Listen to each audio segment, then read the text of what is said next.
So, you live here too? Yeah.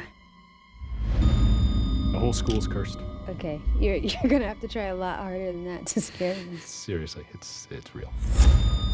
So Mariama and I did Hairwolf together. Obviously, we scaled up pretty massively for Master, but the way we approached it was the same.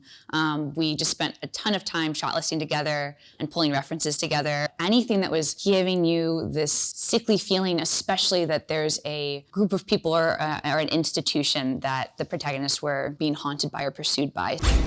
I've been having nightmares. You look like you've seen a ghost. The Alexamine was my first choice. There's a color fidelity to the skin tones. The gift of working with different skin tones, which again is a vital necessity to this story, is what a variety of skin tones offer you from a lighting perspective. There's just so much more that we were able to do, was just to see actually how Black skin tones can reflect color and absorb color in a different way than white skin tones. And I think we made a lot of powerful images from that, the truth of that. It can be really hard for students of color. Just know I'm here. First Black Master. Very exciting. It is. Mariama knew that she wanted this to be anamorphic from the start. One thing that she loved about the Master Anamorphics is just that they don't breathe in that like signature anamorphic way.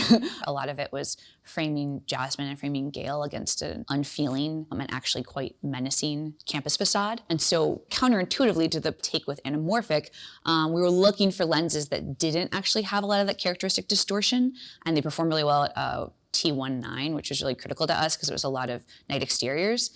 So we're gonna have to, move quickly sometimes, but even though it was a bigger scale, get a little DIY, like we're in the woods with Gail, and she's just lighting her mostly with like a flashlight and bounce board. It was a clear winner when we just looked at the lens tests side by side.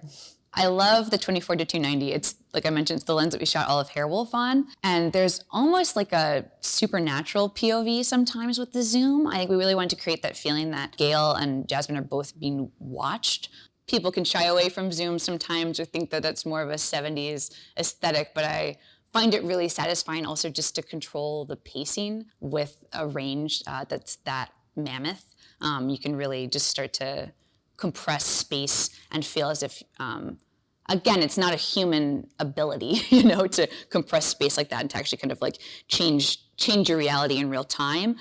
So I find that when you're dealing with supernatural presence or perspective, it makes a vocabulary that's distinctly inhuman, which is really helpful for this. I'll follow you.